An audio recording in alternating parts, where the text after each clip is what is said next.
வணக்கம், நான் உங்க friend Jaya Srinivasan. Welcome to veggies recipe. இன்னைக்கு நம்ம வெஜ்ஜீஸ் ரெசிபி கிச்சன்ல ட்ரெடிஷ்னல் ரெசிபியான பத்திய மிளகு குழம்பு பண்ண போறோம். மெயினா டெலிவரி ஆனதுக்கு அப்புறம் இந்த குழம்பு கொடுப்பாங்க. ஏன்னா வயிறு புண்ணு ஆறும், நல்ல டைஜஷன் ஆகும். குழந்தைக்கு ஃபீட் பண்ணும்போது கூட குழந்தைக்கும் அந்த டைஜஷன் ஆகும். அப்படிங்கறதுனால இந்த மிளகு குழம்புல நம்ம மிளகாயே சேர்க்க மாட்டோம், வெறும் மிளகு சேர்த்து தான் பண்ணுவோம். இதுல தாராளமா நம்ம கருவேப்பிலையும் சேர்ப்போம். அதையும் நம்ம அரைச்சிடுறதுனால அந்த கருவேப்பிலையில இருக்கிற அந்த சத்தும் நமக்கு கிடைக்கும். இது சாதத்துக்கு பிசைஞ்சு சாப்பிடவும் நல்லா இருக்கும். ஈவன் லஞ்ச் பாக்ஸ்ல சாதமா பிசைஞ்சு குழந்தைங்களுக்கும் கொடுக்கலாம். இப்ப இருக்கிற மாதிரி இந்த கிளைமேட் சேஞ்ச் ஆயிட்டு இருக்கு இல்லையா, அந்த நேரத்துல இந்த குழம்பு பண்ணி சாப்பிட்டா ரொம்ப நல்லது. நம்ம நார்மலா பண்ணக்கூடிய மிளகு குழம்போட இந்த பத்திய மிளகு குழம்பு ரொம்ப சீக்கிரம் ஆயிடும், நல்ல டேஸ்டாவும் இருக்கும். நம்ம வெளியில வச்சாலே 3 நாள் 4 நாள் வரைக்குமே நல்லா இருக்கும். ஃப்ரிட்ஜ்ல வச்சோம் அப்படின்னா 10ல இருந்து 15 நாள் வரைக்கும் நம்ம யூஸ் பண்ணிக்கலாம். ஃபர்ஸ்ட் டைம் சேனலை பாக்குறீங்கன்னா ப்ளீஸ் சப்ஸ்கிரைப் பண்ணுங்க.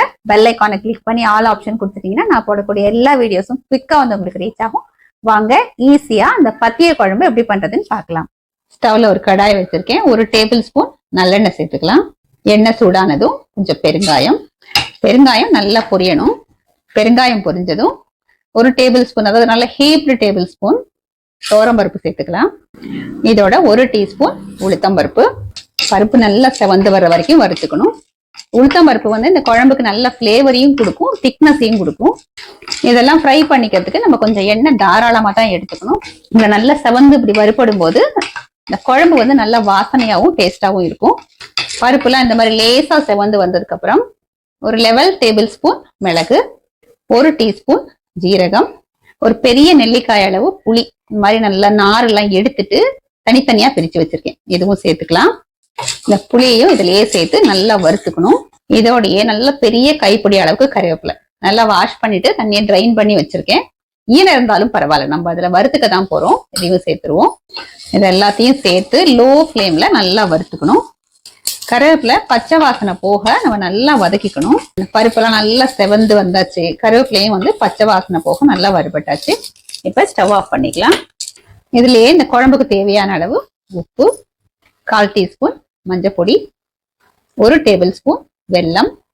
இந்த குழம்புக்கு தேவையான அத்தனையுமே நம்ம இதுல சேர்த்துட்டோம். இது சூடு ஆறுனதுக்கு அப்புறம் ஃபர்ஸ்ட் மிக்சி ஜார்ல போட்டு பவுடரா அரைச்சுக்கணும். அதுக்கப்புறம் தண்ணி விட்டு நல்லா ஃபைன் பேஸ்டா நம்ம அரைச்சி எடுத்துக்கணும். இது சூடு ஆறட்டும், நம்ம அதுக்கப்புறம் பார்க்கலாம். நம்ம வறுத்ததெல்லாம் சூடு ஆறியாச்சு. நான் மிக்சியில ட்ரையா அரைச்சிருக்கேன். இதை போல பவுடரா நம்ம ஃபர்ஸ்ட் அரைச்சுக்கணும். அப்பதான் புளி நல்லா மசியும்.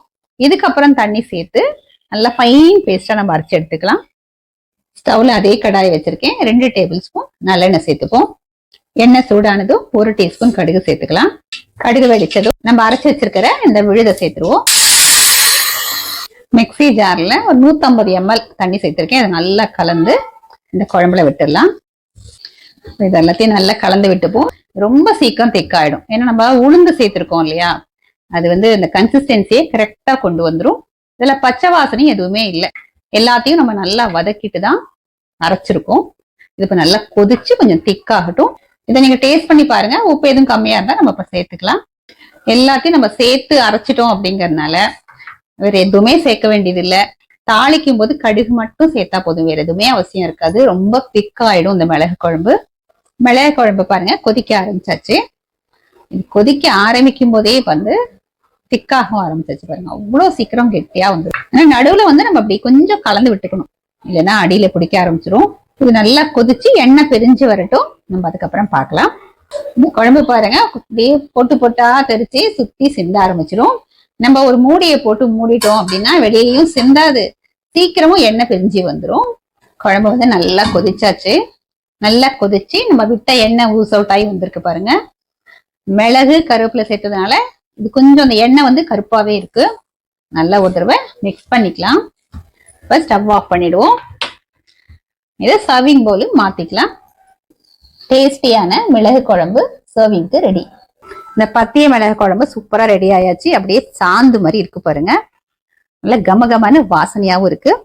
சூடான சாதம் எடுத்துட்டு இருக்கேன். அதுல கொஞ்சமா நல்லெண்ணெய் விட்டுக்கலாம். தொட்டுக்கிறதுக்கு சுட்ட அப்பளம் சூப்பரா இருக்கும். அப்பளமும் சுட்டு வச்சிருக்கேன். கொஞ்சம் வெண்டைக்காய் கறியும் பண்ணியிருக்கேன். கொஞ்சம் குழம்பு விட்டுருந்தாலே போதும், நிறைய சாதம் இதுலயே பசிச்சிடலாம். இந்த சுட்ட அப்பளம் தொட்டுண்டு இந்த மிளகு குழம்பை நம்ம டேஸ்ட் பண்ணி பார்க்கலாம். டெலிவரிக்கு அப்புறம் பண்ணி கொடுத்தா இந்த குழம்புக்கு அவங்களுக்கு வந்து அரிசி அப்பளம் இருக்கு இல்லையா, அது சுட்டு கொடுப்பாங்க.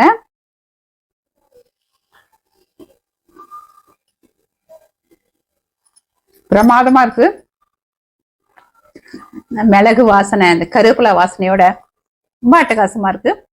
நம்ம சேர்த்திருக்கிற புளியோட புளிப்பும் இந்த மிளகோட காரமும் வந்து கரெக்டா பேலன்ஸ் ஆயிருக்கு.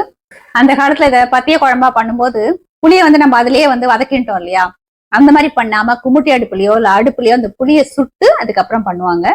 சுட்டப்பளம் மட்டும் இல்ல, நம்ம சேப்பங்கிழங்கு ரோஸ்ட், உருளைக்கிழங்கு ரோஸ்டோட சாப்பிட்டாலுமே அருமையா இருக்கும். தயிர் சாதத்துக்கு தொட்டுக்கிறதுக்குமே வந்து அருமையா இருக்கும். கம்மியான இன்கிரீடியன்ஸ் தான், ரொம்ப குயிக்காவும் ஆயிடும், அதே நேரம் ரொம்ப ஹெல்த்தியானது, நல்ல டேஸ்டானது. இதே மெத்தட்ல இந்த பத்திய மிளகு குழம்பை நீங்க ஒரு முறை ட்ரை பண்ணி பாருங்க. கண்டிப்பா உங்களுக்கு ரொம்ப பிடிக்கும். ட்ரை பண்ணி பார்த்துட்டு எப்படி வந்ததுன்னு கமெண்ட்ல சொல்லுங்க. லைக் பண்ணுங்க, உங்க ஃப்ரெண்ட்ஸ் அண்ட் ஃபேமிலியோட ஷேர் பண்ணுங்க. புது ரெசிபியோட நாளைக்கு நான் உங்களை மீட் பண்றேன். தேங்க்ஸ் ஃபார் வாட்சிங்.